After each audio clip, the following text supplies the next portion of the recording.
र आज चाहिँ हेलो भ्युअर्स हामी आएको छु एसआइटी को बाटो देख्नु हुँदैछ।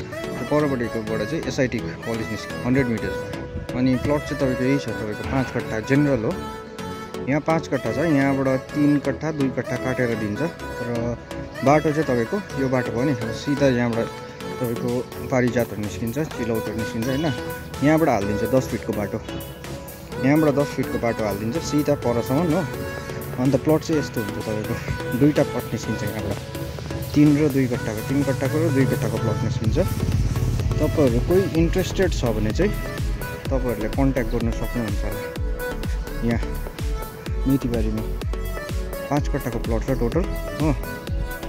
यहाँबाट दिन्छ तपाईको 3 र 2 5 लिँदा पनि हुन्छ। तपाईहरुले 3 कट्ठा 2 कट्ठा 2.5 कट्ठा कति हुन्छ मिलाएर।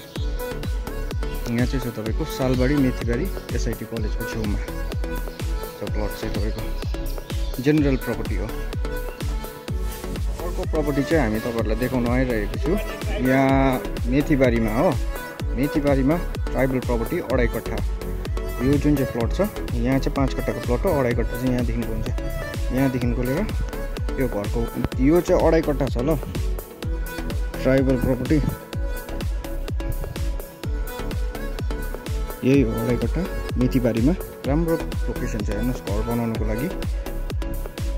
यो हाम्रो मेथीबारी बाटो पनि हेर्नुहोस् राम्रो छ। 2.5 कट्ठा ट्राइबल प्रपर्टी हो।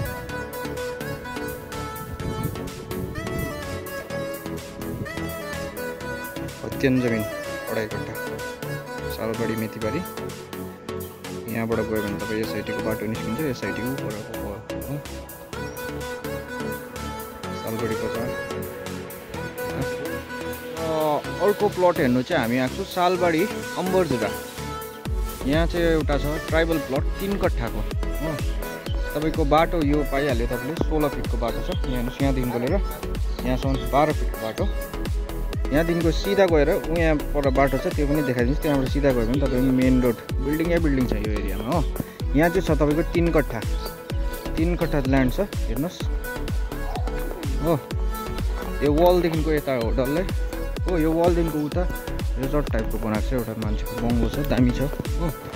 अनि यहाँबाट तपाईलाई सिधा बाटो लिएर जाँदैछु म। अब प्लट चाहिँ तपाईको यो भइहाल्यो 3 कट्ठा 3 कट्ठा यो भइहाल्यो। तपाईँको प्लटको बाटो चाहिँ हो यहाँदेखिको यहाँसम्म सिधा पस्छ प्लटभित्र। यहाँबाट सिधा यो घाँसहरू अलिकति काट्नुपर्छ हो। यहाँबाट सिधा निस्किन्छ ल। म चाहिँ अहिले यताबाट आउँछु घाँसहरूले गर्दा तपाईँहरूलाई देखाइदिन्छु अब सिधै। यहाँ हेर्नुहोस् बाटो चाहिँ यस्तो छ। पानीहरू जामिँदैन ड्रेनहरू सबै आइसकेको छ हो। यहाँ हेर्नुहोस् ड्रेन यो चाहिँ हो बाटो। तपाईँको बाटो पनि ब्ल्याक टप रोड छ। यहाँबाट चाहिँ तपाईँको 12 फिटको बाटो हालिदिएको छ। यहाँबाट हेर्नुहोस् यो देख्नु हुँदैछ डिप। यहाँबाट सिधै गएर त्यो चाहिँ हो प्लट तपाईँको 3 कट्ठाको ट्राइबल प्लट। सस्तोमा छ यो प्लट तपाईँहरूलाई हामी सस्तोमै छोडिदिँदैछु। र यो चाहिँ हामीले 9 राखेको छु हो। खत्याउनु हुँदैन रेजिस्ट्री हुन्छ म्युटेसन हुँदैन यसमा सस्तै छ हो। 9 चाहिँ राखेको छु मिलाएर दिइहाल्छु 8.5 सम्ममा हो। अनि यहाँ चाहिँ छ 3 कट्ठा ट्राइबल प्लट छ। तपाईहरुले भिजिटको लागि कन्ट्याक्ट गर्नु होला। हेर्नुहोस् जमिन पनि राम्रो छ। बाटो हेर्नुहोस् यो चाहिँ अम्बरधुरा हो ब्याक साइड हो। बिल्डिङै बिल्डिङ छ। यहाँ अगाडि गयो भने परजमेन्टहरू हो फ्ल्याटहरू हो। यहाँ चाहिँ छ 3 कट्ठा ट्राइबल प्लट। हेर्नुहोस् सराउन्डिङ्सहरू पनि तपाईँहरूलाई देखाइदिन्छु। यो फर्स्टको प्लट बिक्री भएको त्यहाँबाट सेकेन्डको प्लट पनि 2 कट्ठा बिक्री भयो। त्यहाँबाट चाहिँ 3 कट्ठा छ हो। राम्रो छ प्लट पनि सस्तोमा छ। हामीले 9 मात्रै डिमान्ड गर्दैछौँ। 9बाट नेगोसिएट गरेर तपाईँलाई 8.5 सम्म चाहिँ हामी फाइनलाइज गराइदिन सक्छौँ। यो पर कट्ठा 3 कट्ठा छ ट्राइबल प्लट हो। रेजिस्ट्री हुन्छ म्युटेसन चाहिँ तपाईँको हुँदैन। त्यही भएर चाहिँ तपाईँले घर बनाउँदा चाहिँ हुन्छ डाइरेक्ट। र अर्को हामी फेरि एउटा 2.5 कट्ठाको प्लट हेर्न आएको छु सालबाडी अम्बरधुरामा। हाइवेदेखिको तपाईँको 200 मिटरमा छ यो प्लट चाहिँ हो। यो दुईटै बिक्री भइसकेको छ हो। अब उब्रेको छ यहाँ 2.5 कट्ठा मात्रै उब्रेको छ। यो जुन चाहिँ देख्नु हुँदैछ 2.5 कट्ठा। यहाँ चाहिँ 16 फिटको बाटो छ। यो डल्लै परसम्म 16कै पाउनुहुन्छ। यो बल अलिकति यता खिच्केर हो।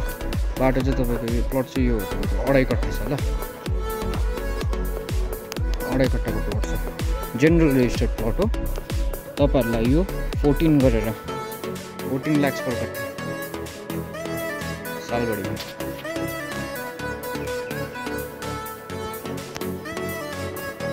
अढाई कट्ठा गर्नुपर्छ। राम्रो छ लोकेसन पनि सालबारी। मिलन मोड़ से 50 मीटर में है, 5 कट्ठा ज़मीन है। ये रोड आ रहा है 20 फीट का, 2 साइड रोड है। ये 14 फीट का रोड है और फ्रंट करीब पड़ेगा 45 के आसपास में पड़ेगा। 5 कट्ठा का प्लॉट है, काफ़ी स्क्वायर है।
বয়স্ক একজন আছে তো, সে লাইভ তো দেখতে পারবে না।